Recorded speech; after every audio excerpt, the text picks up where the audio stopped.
Queridos irmãos, queridas irmãs, boa noite. Para nós é sempre um motivo de muita alegria poder estar aqui na Casa de Glacos. Nós agradecemos mais uma vez pela oportunidade, essa noite chuvosa, né? Salão cheio. Nós temos muita alegria mesmo de estar aqui juntos, para que a gente possa refletir sobre um tema que para nós, embora ainda auspicioso, né, é um grande aprendizado, que tenho certeza estamos todos batalhando para consegui-lo. Então nós agradecemos aos bons espíritos, agradecemos à casa e rogamos a Jesus, né, e evocamos também aqueles espíritos da nossa história, da nossa tradição religiosa que nos inspirem, que nos ajudem.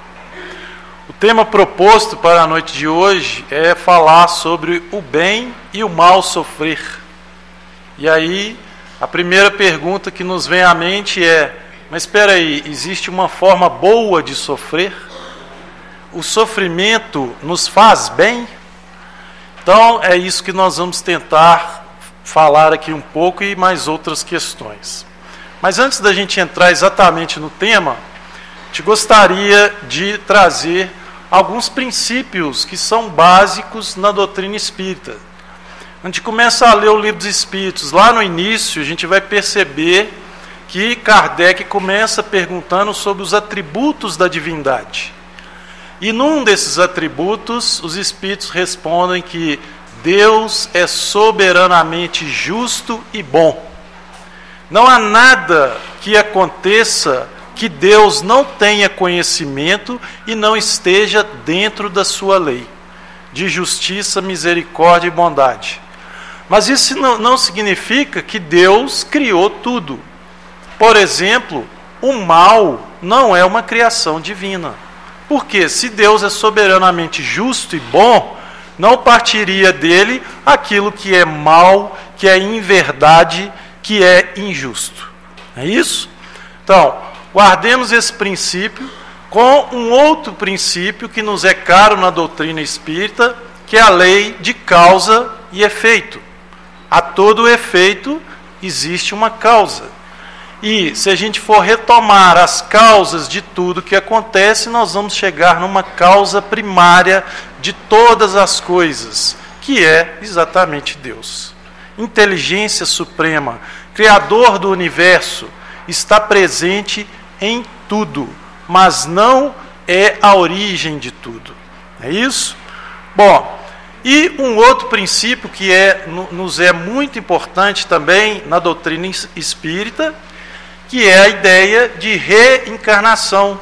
Nós espíritas ou simpatizantes do espiritismo, assim como os budistas, os hindus e outras linhas religiosas, acreditam na ideia de reencarnação. Os antigos já acreditavam muito nessa ideia de reencarnação com o nome de ressurreição. Eles pensavam que as pessoas poderiam voltar em corpos iguais àqueles que tiveram, não saberiam dizer como exatamente, ou até que as pessoas poderiam voltar encarnadas em animais. A ideia da metempsicose, que também a doutrina espírita vai nos explicar que não é possível, né?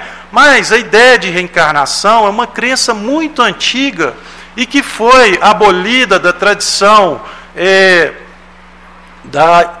evangélica lá pelos anos de 500 e pouco, né, quando resolveram tirar a ideia da reencarnação da doutrina da igreja para atender aos interesses econômicos, principalmente da venda de indulgências, de pedaços no céu, porque se você é passível de reencarnar, de ter outras oportunidades, você então não precisa exatamente acreditar na ideia do inferno, de um lugar reservado para aqueles que são maus, que vão ficar lá eternamente, etc. Né? Então a igreja tira essa ideia de reencarnação e aí nós vamos retomá-la só lá no século XIX com a doutrina espírita. Bom, Deus sendo soberanamente justo e bom, as leis que estão inscritas na nossa consciência desde a nossa criação, nós também entendemos que nós fomos criados simples e ignorantes, partimos do átomo e em linhas fixas evoluímos do reino mineral, reino vegetal, reino animal e reino hominal. Então, todos nós aqui presentes temos muitos bilhões de anos. Quando for fazer aniversário, pode pôr um monte de velhinha no bolo, né? Então, gente, quando a gente começa a pensar nessa ideia da reencarnação, de que de fato somos seres milenares e de que nós carregamos na nossa consciência o germe da perfeição, ou seja, a possibilidade de nos tornarmos anjo um dia já está dentro de nós, né? Nós então vamos entender que esse processo de sofrimento, né, de passar pelo bem ou pelo mal, é um processo natural da nossa evolução e que todos nós, de uma forma ou de outra, acabamos passando.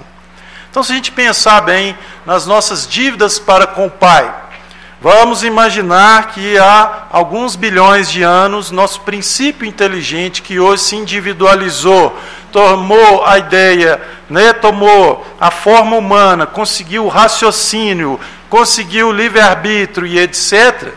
Esse princípio inteligente, quando estava lá num animal, por exemplo, caçador que utilizava-se da agressividade para atacar a sua presa, né, para matá-la e se alimentar, não faz parte necessariamente da lei de causa e efeito no sentido de dívida nossa. Por quê?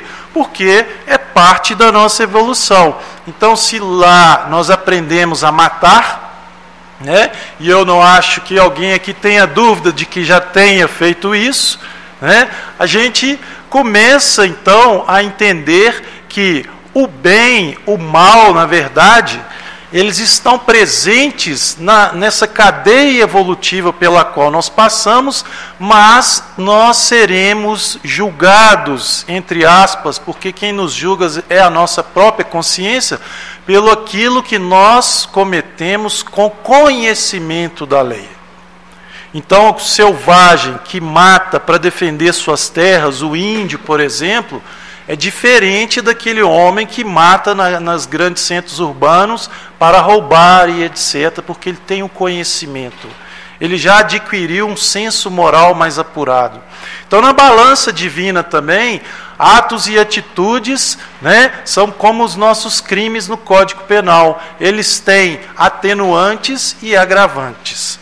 E aí, primeira coisa, antes da gente falar sobre o mal sofrer, né, ou o bem e o mal sofrer, nós vamos tentar falar um pouco sobre o que seria então o bem e o que seria o mal.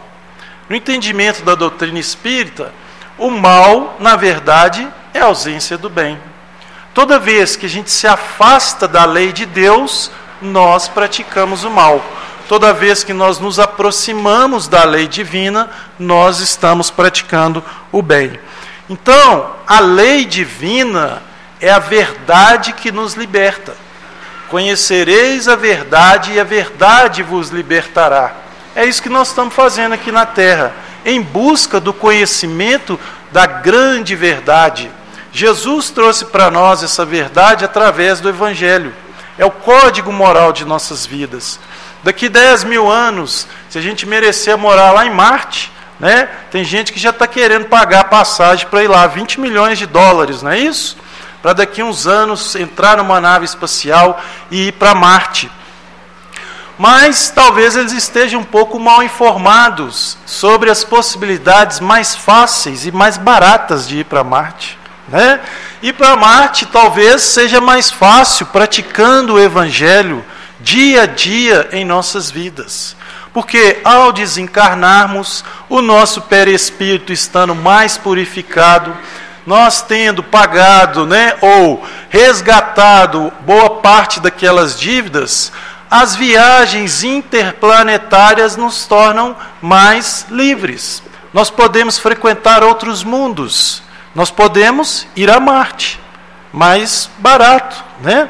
Então, a gente começa a perceber que, na verdade, quando a gente fala do bem e do mal, nós estamos falando de um processo de evolução em que nós estamos saindo daquele determinismo dos nossos instintos animais, que estão muito ligados ainda a nossas eras priscas da humanidade, ligado aos nossos sentimentos, não diria, mas aos nossos instintos mesmos, mais grotescos, que são aqueles ainda que nós carregamos da época que habitávamos corpos animais, e agora, aos poucos, nós vamos saindo desse determinismo da lei divina em nossas vidas, que é o determinismo da evolução nos reinos mais primitivos, para a condição de cada vez mais livres, mais uso da razão, do livre-arbítrio, da consciência, e aí nós vamos então alargando o nosso livre-arbítrio, a nossa capacidade de fazer escolhas e, portanto, de distinguir entre o bem e o mal. Ou seja, aquilo que nós chamamos de moral. Moral é a regra do bem proceder. Quando eu sei exatamente distinguir o bem do mal, eu estou agindo dentro da lei divina. E aí, muitos de nós, embora conheçamos a lei divina, pois que o Evangelho está aí para todos e não só para os espíritas, ao mesmo tempo nós ainda temos dificuldade de compreender essa lei. Porque nós temos o conhecimento da lei, mas não temos a consciência exata de como proceder. E aí, parece difícil, muitos filósofos tentaram explicar o que é o bem proceder, desde lá de Platão, Aristóteles e muitos dos pais da igreja, com as suas teorias, com as suas filosofias e teologias e etc. Mas foi só lá no século XVII, que um grande filósofo, Immanuel Kant, criou para nós a ideia do imperativo categórico. A ideia de que se uma lei serve para mim, ela deve servir para todos. Não é isso? A lei moral deve ser universal. Jesus já tinha falado isso. Em outras palavras, façamos aos outros aquilo que gostaríamos que os outros nos fizessem. Então, a gente começa a entender que, na verdade, para se seguir nessa evolução, se ausentando do mal e cada vez mais praticando o bem, é preciso conhecer a lei divina. E o conhecimento da lei divina é isso que a gente está fazendo aqui agora, nesse exato momento. Nós estamos buscando conhecimento, nós estamos em busca do nosso autoconhecimento ao mesmo tempo. Então, o mal, recai sempre sobre aquele que lhe foi o causador. E aí a gente começa a perguntar, mas espera aí, por que eu preciso sofrer para pagar o mal que eu fiz? Como assim que eu tenho que pagar uma dívida, que eu nem sei que dívida que é essa? Aonde que está escrito isso? Quem falou isso? Quem não é espírita, muitas vezes fala, espírita adora sofrer. Sofrimento está sempre buscando o espírita. Não é isso. Na verdade, nós vamos entender que o sofrimento é uma alavanca para o nosso progresso. A dor é aquilo que nos impulsiona para frente. Vamos dar um exemplo básico. O sofrimento não é só apenas um resgate daquilo que a gente cometeu de errado no passado. Por exemplo, eu quero tentar um mestrado, um doutorado ou mesmo um concurso difícil. Horas e horas, dias e dias estudando, lendo vários artigos, construindo um projeto de pesquisa, estudando línguas, inglês, espanhol, francês e etc. E isso é um sofrimento. É um sofrimento que eu me imponho para alcançar um objetivo mais nobre, mais elevado. Não é isso? Os pais, quando querem ter filhos, se impõem certas necessidades, certas questões para que eles possam, de fato, ter condições de educar bem os filhos. Então, às vezes, o pai para de fumar, para de beber, fica mais atento com os palavrões que está dizendo dentro de casa, já não dá mais para ficar o fim de semana todo curtindo a vida. É isso? Já tem que acordar de noite e cuidar do neném, né? Então, assim nós vamos, no sofrimento, aprendendo a evoluir. E essa é a proposta de Jesus. Mas nós temos que sofrer sempre? Não. Nós vamos sofrer até quando nós aprendermos a verdade. E qual que é a verdade? Resumindo, uma única palavra: amor. Quanto mais a gente ama, mais a gente aprende a verdade. Porque a verdade, né, ela não está para todos nós da mesma forma. Somos espíritos diferenciados, com capacidades, inteligências, com histórias diferentes, que encarnamos personagens diferentes ao longo de várias eras, e vimos e voltamos, né? E ao longo de toda essa nossa trajetória, nós constituímos um psiquismo, né? E uma capacidade cognitiva diferenciada, que faz com que a verdade seja uma para cada um de nós. Não existe uma verdade única e absoluta a não ser Deus. E para todos nós, cada um vai entender ao seu modo o que é essa verdade, o que é essa lei de Deus, o que é praticar o bem e o mal dentro dessa lei, né? Então, quando a gente fala de determinismo e livre-arbítrio, só existe um determinismo na lei divina, que é o determinismo do amor, do bem e da verdade. Tudo o mais são criações nossas. É claro que quando a gente reencarna, né, algumas coisas já são pré-determinadas, mas, lembremos, foi escolha anterior geralmente.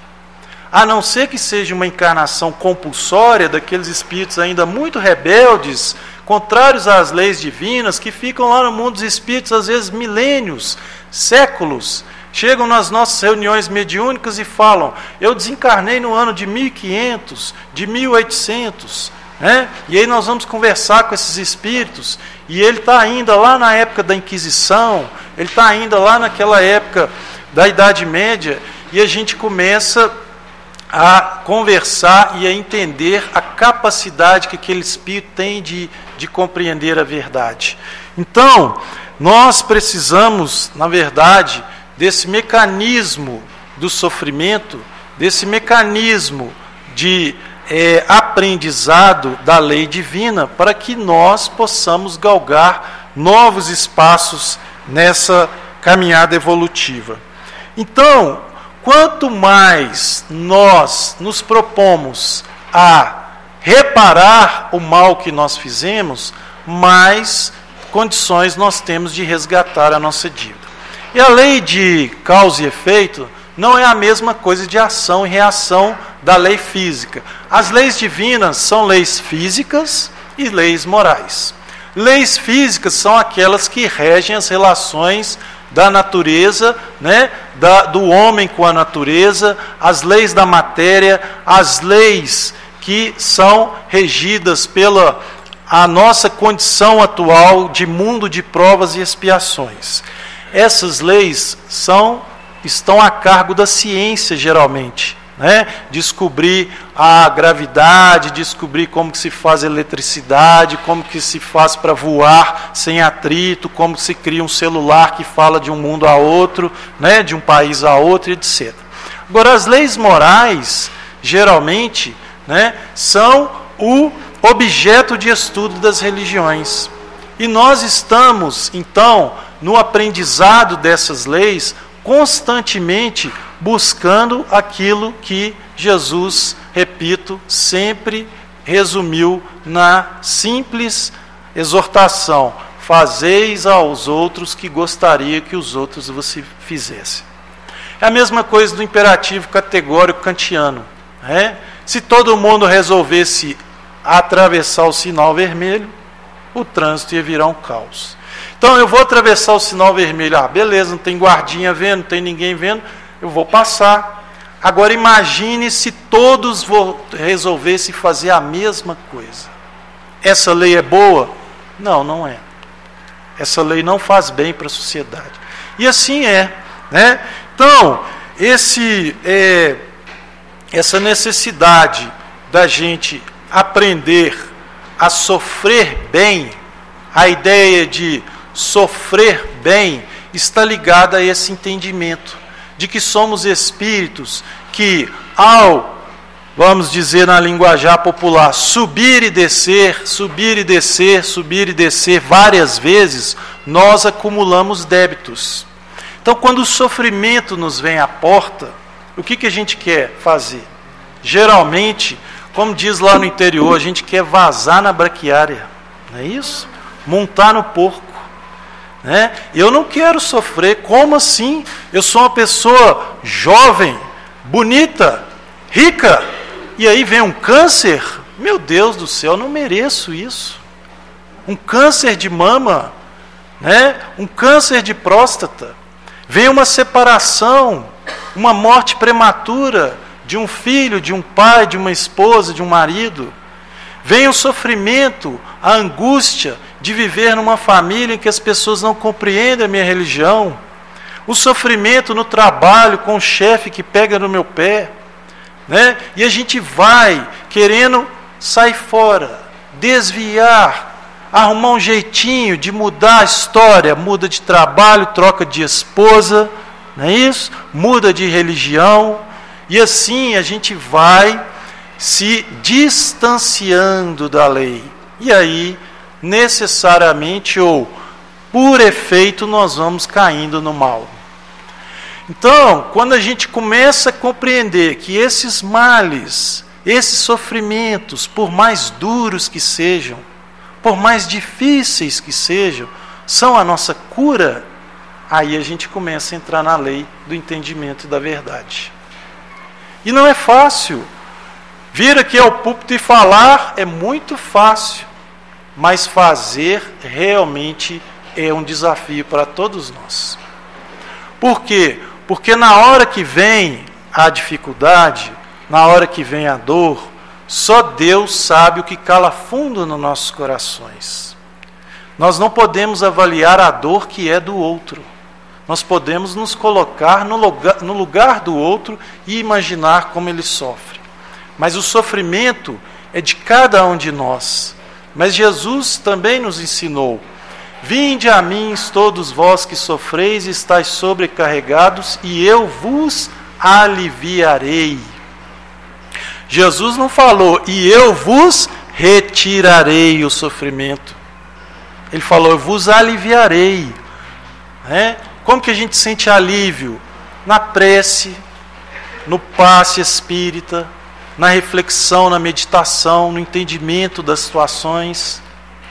Então, quando a gente começa a entender que não há sofrimento, efeito, sem uma causa, a gente começa a perceber que nós mesmos somos aqueles que responsáveis pelos nossos sofrimentos. Então, se hoje eu não procurei o câncer, se hoje eu não procurei o infortúnio, a maldita, a desdita e etc., ontem provavelmente nós procuramos. Porque se Deus é soberanamente justo e bom, como dissemos no início, não há nada que eu sofra que seja por acaso. Os meus sofrimentos sempre têm uma razão de ser. E geralmente, segundo Emmanuel, os nossos sofrimentos são gerados nessa existência. Então, cada um, segundo lá no Evangelho, será punido, entre aspas, porque Deus não pune a nossa própria consciência, que faz aquela ideia, né, que os católicos têm do juízo final. Não existe isso. Nós não vamos chegar lá do outro lado, vai ter uma mesa com o juiz, um promotor e um defensor público falando acusa e o outro defende, não. Né? É a nossa própria consciência que se expande nós deixamos as ilusões da matéria de lado e começamos a reparar o que realmente nós fizemos. Eu fui juiz, meu nome era excelentíssimo, ilustradíssimo, meritíssimo, né? Meu querido, o que você traz na mochilinha? Que bem que você fez para os outros. Quantas lágrimas secastes? Quantas dores contribuíste para diminuí-las? E nós aqui ainda, nesse afã consumista de capitalismo selvagem, cada um querendo o seu, cada um preocupado com seu carro novo, com a sua habitação melhor. Nada disso é um problema em si, o problema é o uso que nós fazemos disso. Não é problema, nenhum ser juiz, pelo contrário. Se tiver algum juiz aí, me desculpe o exemplo. Pelo contrário, ser juiz é uma grandíssima responsabilidade. Poucas pessoas são capazes de serem bons juízes. Mas a forma como se usa o poder, como se usa esse dinheiro, aí sim que nós podemos incorrer em algum erro. Mas ainda assim foi escolha anterior. Ou vocês acham que a gente chega aqui na Terra e escolhe uma profissão assim ao bel prazer? Eu vou ser médico. Eu vou ser dentista. Não, a gente se prepara no mundo espiritual para exercer aquele encargo. A gente já vem estudando há anos para exercer hoje o que nós estamos fazendo. E nenhum de nós trabalha para si mesmo. Nós trabalhamos para a vinha do Senhor. O padeiro que sai de casa 4 horas da manhã para fazer o pão que nos alimenta às 6, 7, 8 horas da manhã, ele está contribuindo para a evolução de todos nós. Dessa forma, tanto o lixeiro como o presidente da República são chaves, pessoas importantíssimas na nossa evolução. E aí, nós podemos classificar o mal, então, em 2 espécies. Nós temos o mal que é causado por nós mesmos, que é este mal que, nas escolhas equivocadas da vida, no processo de acerto e erro, no processo de encarnação, desencarne e etc., nós fomos criando, debitando, colocando isso nos nossos perispíritos, e este processo vem hoje a nos cobrar a conta. E também existem aqueles males que não dependem de nós. Por exemplo, as grandes catástrofes, os terremotos, os maremotos, que ainda em algumas situações nós possamos evitar. Por exemplo, hoje a gente já evita, o solo infértil, a gente já consegue fertilizar o solo, a gente já consegue construir casas fortes que nos abrigam da chuva, nós já conseguimos criar um sistema de proteção para terremotos e maremotos e avisar as pessoas que está vindo uma onda gigante ou um abalo sísmico que vai tremer as casas e etc. Mas existem males que, por débito coletivo, são necessários que aconteçam. Então, a gente começa a pensar, por exemplo, num grande mal que assolou a nossa humanidade. Desculpe que hoje eu estou um pouco com a garganta seca e precisando beber água. A escravidão. Muitos de nós olhamos para a escravidão e dissemos: meu Deus, que situação triste. Quantas pessoas retiradas da África, em condições subhumanas, trazidas em navios para o Brasil, para as Américas, e quantos anos de sofrimento. O Brasil foi o último país a erradicar a escravidão. Isso é um mal terrível. De onde veio isso? E a gente vai ler lá no livro Coração do Mundo, Pátria do Evangelho. Os escravos, aqueles que deram, que se encarnaram na África e serviram como escravos, foram espíritos envolvidos nos crimes cometidos na Idade Média, nos países da Europa, principalmente aqueles envolvidos com as cruzadas. Usavam o nome de Jesus para roubar, para saquear, para matar. E aí, para se redimirem de seus erros, Jesus lhe diz: vou lhes dar uma oportunidade. Vocês vão nascer numa região em que serão roubados, massacrados, torturados, assim como fizeram. Conta-se de um escravo que viveu de forma humilde aqui na terra, nas plagas brasileiras inclusive, e ele veio na África já aos 9 anos de idade, apartado de sua família, chegou no Brasil, já foi morar na senzala, grande sofrimento passou por vários e vários anos. Naquela época os escravos morriam em média aos 25 anos de idade. Ele foi passando, viu seus amigos morrendo, até o senhor de engenho da própria fazenda que ele morava já tinha falecido, perdeu um braço, mas alguma coisa lhe dizia que não era para ele ficar revoltado, que aquilo tinha uma razão de ser. E ele passou toda essa vida como escravo, de certa forma, resignado. E aí quando ele desencarna, chega no mundo espiritual uma festa, um salão maior do que esse, lotado de pessoas aplaudindo a ele. E ele não entende, fala, mas meu Deus, por que eu estou sendo aplaudido? Eu fui um simples escravo, não fiz nada demais. E aí eles mostram para ele que na última encarnação ele tinha sido um branco europeu que exportava escravos. A vida dele era ganhar dinheiro, levando navios negreiros da Europa para os Estados Unidos, para as Américas.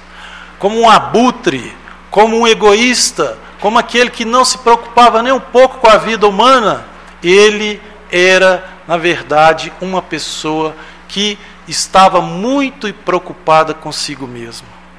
Então, deram a ele a oportunidade de redimir dos seus erros, de encontrar no sofrimento a grande libertação. Se a gente pudesse dizer em uma única palavra qual é o significado deste estudo nosso de hoje, nós diríamos resignação. Essa é a palavra. E muitos de nós ainda dificilmente nos resignamos diante das dificuldades. O Brasil passa por um momento político, econômico, social, não tão grave, mas há pouco tempo atrás mais grave do que hoje. Muitos de nós sabíamos falar, fazer críticas aos presidentes, aos políticos, àqueles envolvidos na Lava Jato.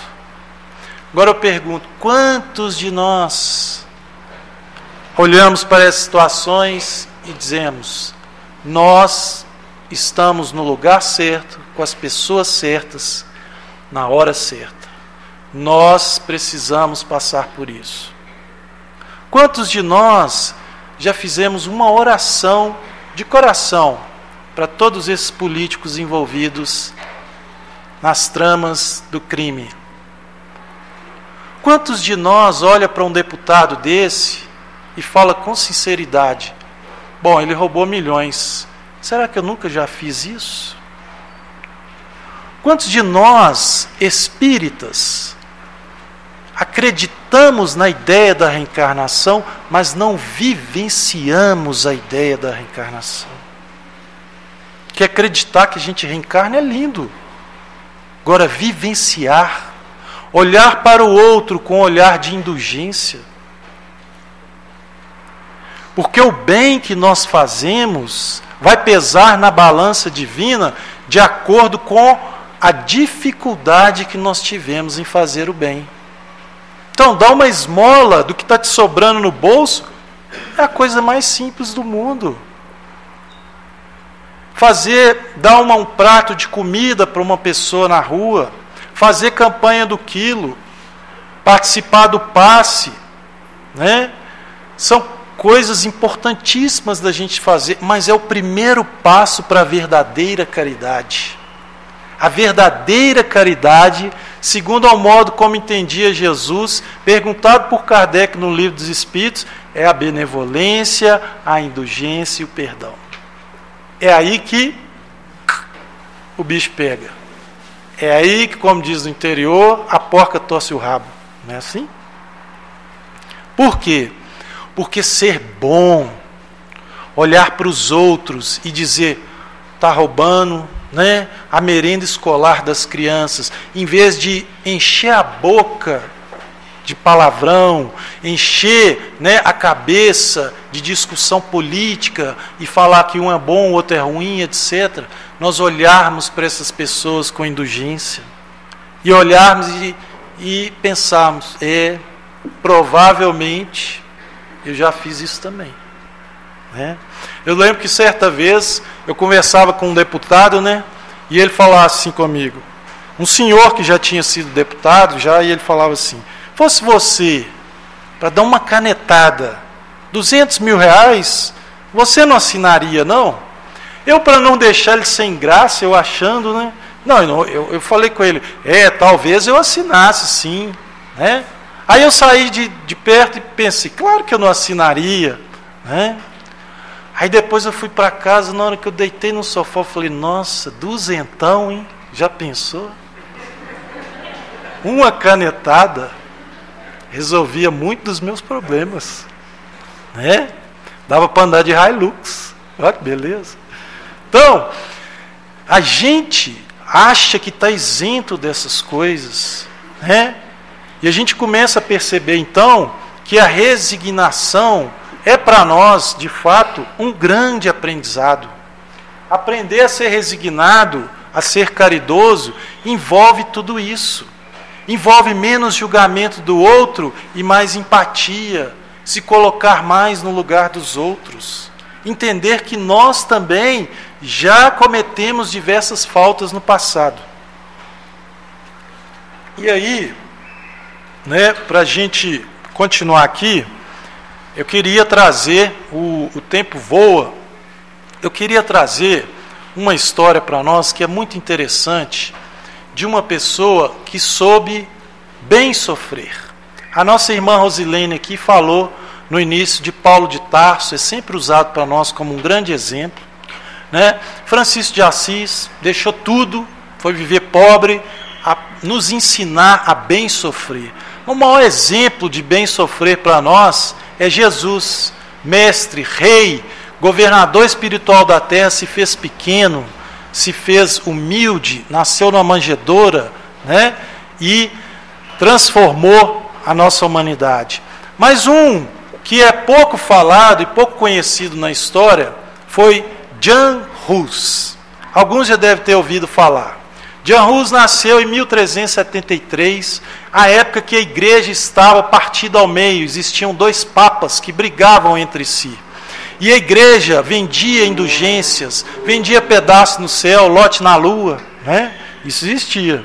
E aí, John Hus, inspirado nas ideias de Wycliffe, um reformador da igreja que vivia na Inglaterra, e que começou a traduzir a Bíblia para o inglês e mostrar para as pessoas que aquilo que estava na Bíblia podia ser lido por todos, porque a igreja nessa época, ela como que não deixava que o conhecimento teológico se dissipasse por todas as populações.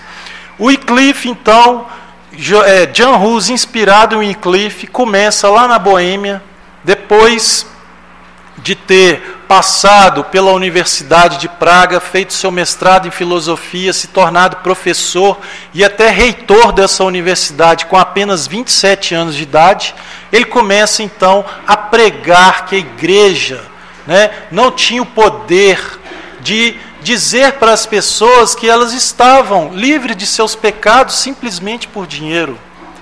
Não era mais permitido se pagar dinheiro para que as pessoas se libertassem de seus pecados. E ele começa a fazer críticas sérias a essas situações, além de outras questões eclesiásticas. E é claro, naquela época, como nós sabemos, existia a Inquisição.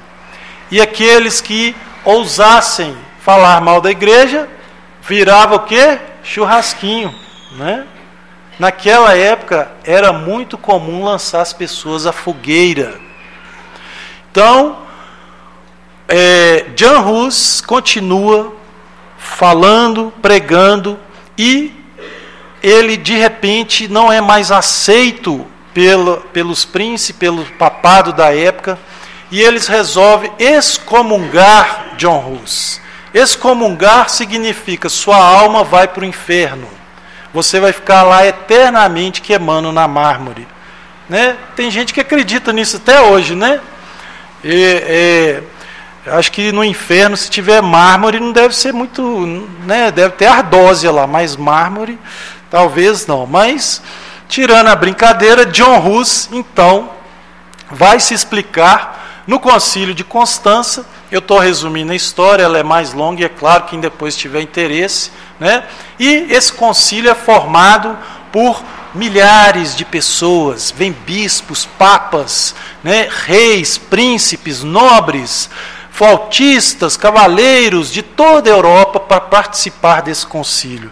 Segundo dizem, foi um dos concílios que mais movimentou pessoas na igreja na história da Igreja Católica Apostólica Romana. E aí eles se reúnem e dão a John Hus a oportunidade de se retratar, de negar tudo aquilo que ele estava dizendo contra a venda de indulgências. E ele diz, eu não vou fazer isso, né? Porque seria negar tudo que eu tenho pregado. E eles dizem, então, mas você sabe que você pode ir para a fogueira, né? E ele não teme, sofre todo aquele ataque às suas obras e acaba no dia 6 de julho de 1415 sendo queimado na fogueira. 100 anos depois, Calvino e Lutero aproveitam as ideias de John Hus e fazem uma transformação inimaginável na história do pensamento cristão ocidental. Promovem a reforma protestante. E essa reforma que vai causar um cisma na igreja, várias transformações são feitas, vem a igreja com a contra-reforma, e aí o evangelho de Jesus começa a ser melhor entendido pelas pessoas. Vem então o renascimento, né? As pessoas começam a entender sobre a ciência melhor, sobre a filosofia, René Descartes, né?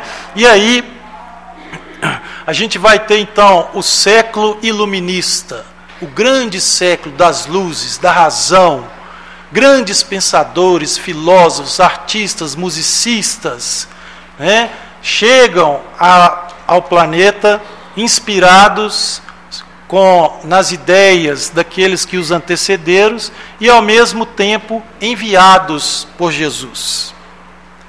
Então, nesse momento, eu gostaria de ler um pequeno trecho de uma lição que é dada no livro Doutrina e Escola por autores diversos.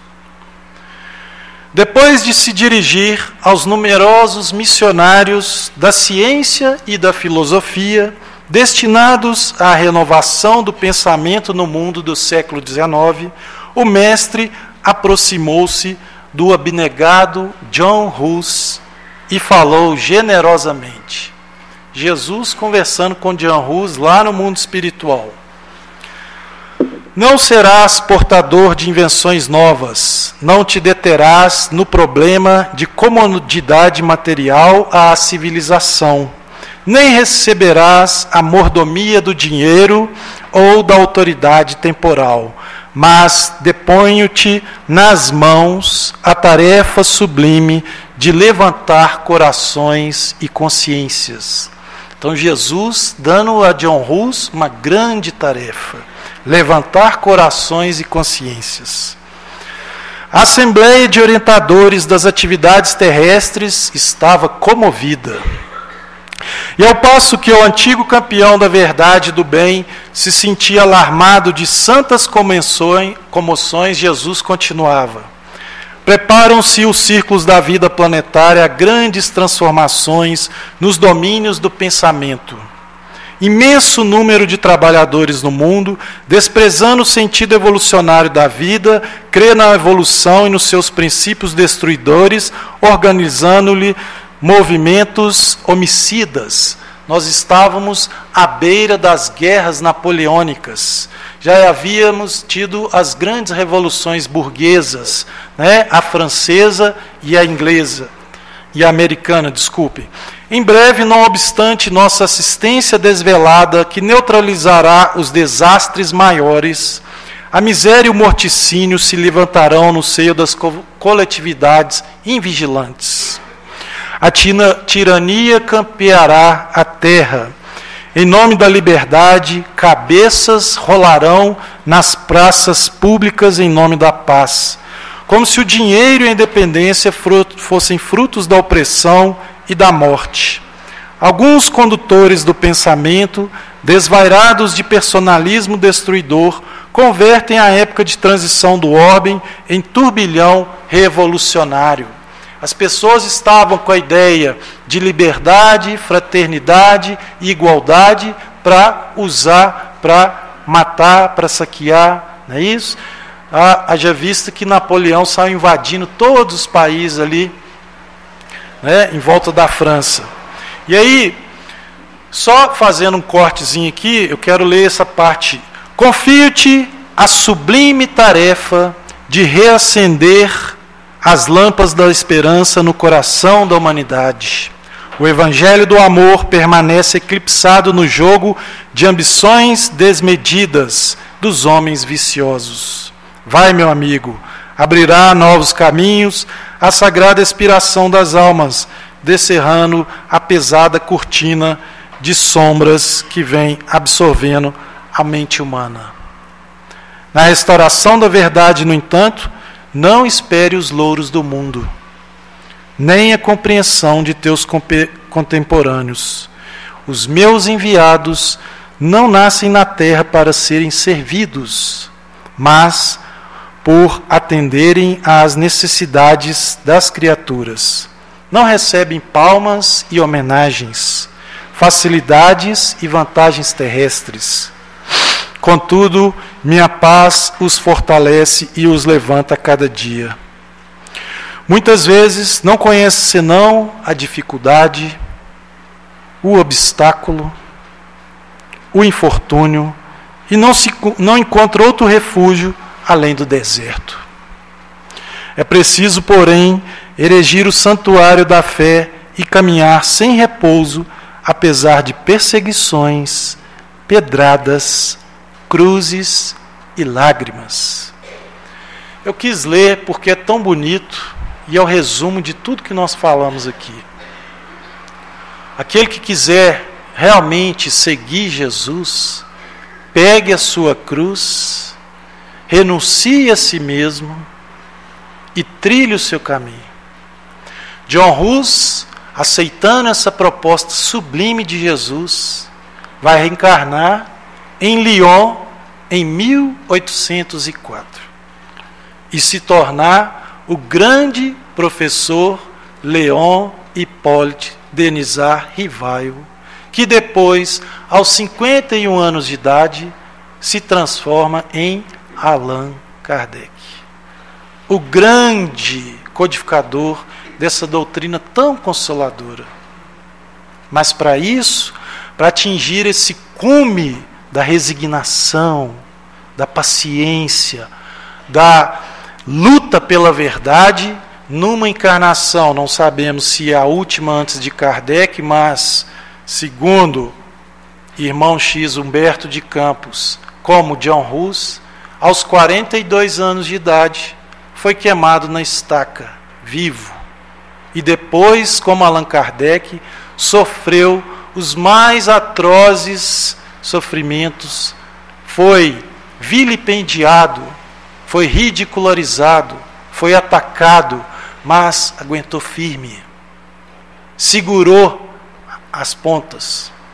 Que nós possamos, queridos irmãos e queridas irmãs, começar a observar mais as nossas dificuldades, não como sofrimento, mas como bênçãos curadoras em nossas vidas. Porque se de fato queremos ser cristãos, precisamos seguir o Mestre. E o Mestre está conosco, assim como os bons espíritos continuam nos amparando, nos ajudando. E, por fim, tudo passa, tudo passará. E em breve, alguns séculos, alguns anos, estaremos em condições melhores. Que Jesus esteja sempre em nossos corações, nos nossos pensamentos e nas nossas ações, hoje e sempre. Muito obrigado.